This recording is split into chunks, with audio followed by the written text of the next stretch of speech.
بسم الله الرحمن الرحيم. السلام عليكم ورحمة الله وبركاته. والله يا رسول الله مقال كان محارة إن كذا الله قصة تاسو قصيصو أرمها أيام تنبره بالشريعة وقصعه تاسوه إن قفك وقف ولا كيسك على عيبتي السورة هذه قدم كوفا فيه بره بالشدة قصة ثاني وقصة ذكر عليه طبعا لقي يا ابن هروق مقشي نن ذكر قد جري وحياه معانك ayaa maalmaha kamid ah waxa uu timid gabadhaas oo doonayso inay gadato macaan waxay weydiisay tufaax markaas ay tiri waxaan u baahanahay tufaax imisa ayaad gadaysaa ninka gabadha uu fiiriyay markaas uu yiri tufaaxan miiska saaran waxaa ka macaan badan kana fiican midka gudaha ku jira ee soo gal gudaha gacantu ku soo jiiday gabadha way qeelisay wayna ka baxsatay kadib way ka carartay ninka hooshisa markuu dhamaysta maalintaasi uu shaqadiisii dhamaystay wuxuu ku laabtay guriga markuu tagay wuxuu arkay xaaskiisii aad u caraysan oo wajigeeda bedelan markaasuu ninka yaabay su-aal weydiiyey oo wuxuu ku dhahay maanta maxaa kugu dhacay markaan waxaan kugu imaan jiray adoo aad u faraxsan si fiican baad iisoo dhaweyn jirtay maanta se wax u jiraan marka muxuu yahay isbedelkan gabadh waxay ku tiri ninka adeegii inoo keeni jiray markii hore markuu adeega noo keeno alaabta banaanka iska dhigi jiray wuu isoo qaylin jiray asooni arkin ayuu iska bixi jiray laakiin maanta markuu adeega keeno wuu isoo qayliyey markaan imaadana gacanteedu ku buuday gacanteedu qabsaday guriguna ila soo galay waa qayliyey marka aad u qayliyey ayuu asna iga cararay taas ayaana marka maanta aad ula yaabanahay aanna la caraysanahay ninka wuxuu yidhi marka subxaan allah haddii aan ku ziyaadin lahaa gabadhaasi aan macnaa dhib kale u geysan lahaa ninkaa kale oo adeega keenana uu siyaadin lahaa asna waxaa maaska leh allah ayaa maaskada ayuu yiri haddaaba meeshaas aan ku reeba aan waxba ku darin marka walaal waxaad ogaanaysaa qisadani waxaan kala bixaynaa saad u dhaqanto ama qof walaalkaaga aad u dhibaatayso in laga caarayo qof walaalkaaga kale laga caarayo kamaa tudiinu tudaan marka hadda anaga waxaa waaye inta badan waxaan sameynaa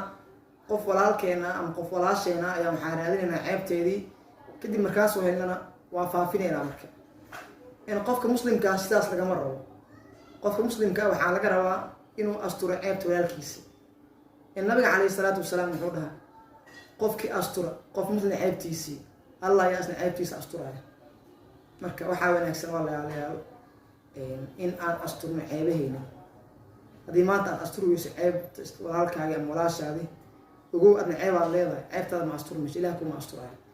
marka waxaan u baahannahay ceebaheen inaan asturno ma loo baahno inaan baraha ku faafino ceeb waa taas ceebay nagu tahay anaga haddaanna islaam sidoo kale nabiga calayhi salaatu wasalaam ayaa maalin waxaa u yimid nin wuxuu ku dhahay nabi allow wax walba lee amar waa sameynayaa wax walba leega reebana waan ka harayaa bas hal arrin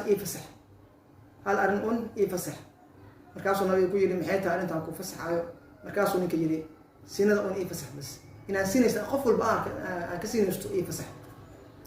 nabiga calayhi salaatu wasalaam kama uusan xanaaqin wuxuu siiyey jawaab aad u xigmadaysan markaasuu ku yidhi sinada mala doonaysaa hooyadaadi walaashaadi mala doonaysaa mayuu ku dhaha eeddaa mala doonaysaa qof walba ninkaas u dhow maarta ayuu u dhahay nabiga calayhi salaatu wasalaam mala doonaysaa in gazinaysto markaasuu ninka yidhi maya mala doonayo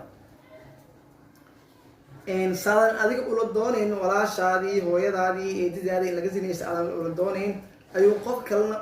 ula doonayn in walaashiisii ama hooyadiisii ama xaaskiisii laga zinaysto qof walbana qof bay hooyo u tahay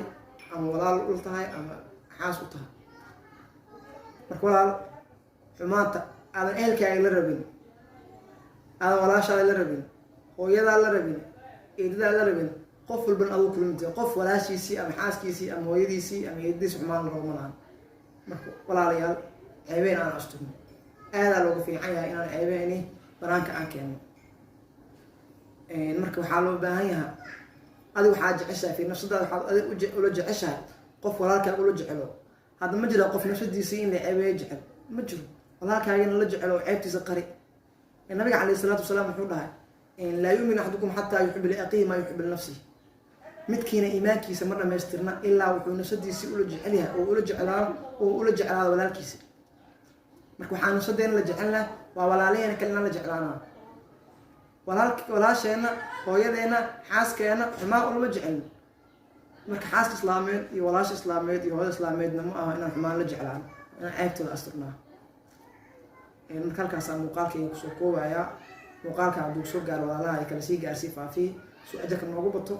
asalaamu calaykum waraxmatullaahi wabarakaatu.